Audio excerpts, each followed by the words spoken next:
બાદ પ્રથમવાર વડાપ્રધાન મોદી ગુજરાત આવી રહ્યા છે। તેઓ વડોદરાની મુલાકાત લેશે। 11 મે વડોદરાની મુલાકાત લેવાના છે। વાઘોડિયા રોડ પર સરદારધામ છાત્રાલયનું લોકાર્પણ કરવાના છે। નેશનલ હાઈવે 8 પર નોલેજ સિટી પાસે તૈયાર કરાયું છે છાત્રાલય।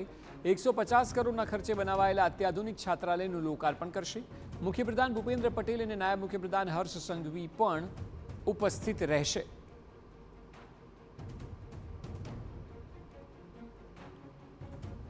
તો સરદારધામ છાત્રાલયનું લોકાર્પણ પીએમ મોદી 11મી તારીખે કરવાના છે। વધુ માહિતી આપી રહ્યા છે વડોદરાથી સંવાદદાતા અંજલિ ઓઝા।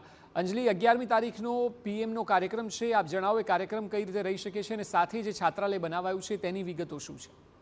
બિલકુલ, વડાપ્રધાન નરેન્દ્ર મોદી આગામી 11મી મેના રોજ વડોદરા આવશે। ચૂંટણીના પરિણામો બાદ વડાપ્રધાનની વડોદરાની આ પહેલી મુલાકાત રહેશે। ત્યારે ભાજપ અને જે રીતે પાટીદાર સમાજ દ્વારા તૈયાર કરવામાં આવેલું આજે સરદારધામ છે તેને લઈને પાટીદાર સમાજમાં પણ ભારે ઉત્સાહ જોવા મળી રહ્યો છે। વડાપ્રધાનના હસ્તે નેશનલ હાઈવે પર બનેલું નોલેજ સિટી નજીક તૈયાર થયેલું આ મધ્ય ગુજરાતનું સરદારધામનું છાત્રાલય છે તેનું લોકાર્પણ કરવામાં આવશે। અંદાજિત 150 કરોડના ખર્ચે આ આધુનિક છાત્રાલયનું નિર્માણ કરવામાં આવ્યું છે।